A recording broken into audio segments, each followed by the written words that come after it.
শ্রীকৃষ্ণের প্রেমের এই বাণীগুলো শুনলে চোখে জল আসবে। বন্ধুরা, শ্রীকৃষ্ণ বলেন, ১. ভালোবাসা কখনো কাউকে বন্দী করে না। যে ভালোবাসা স্বাধীনতা দেয় সেটাই সত্যিকারের প্রেম। ২. জীবনে কষ্ট কেন আসে জানো? কষ্ট মানুষকে ভাঙতে নয়, আরও শক্তিশালী করে তুলতে আসে।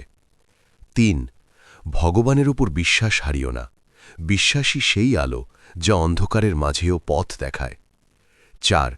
যে তোমাকে ছেড়ে চলে গেছে, মনে রেখো সে তোমার ভাগ্যে ছিলই না। তুমি ধরে নাও তোমার জন্য আরও ভালো কিছু অপেক্ষা করছে। ৫. যে ধৈর্য ধরতে পারে তার জীবনেই সবচেয়ে বড় আশীর্বাদ আসে। শেষে কৃষ্ণ এটাও বলেছেন, যে আমার ওপর বিশ্বাস রাখে আমি কখনো তাকে একা ছেড়ে দিই না, আমি তার পাশেই থাকি। তো বন্ধুরা, জয় শ্রীকৃষ্ণ লিখে কমেন্ট করে দিও, আর ভিডিওতে লাইক শেয়ারও করো, কেমন?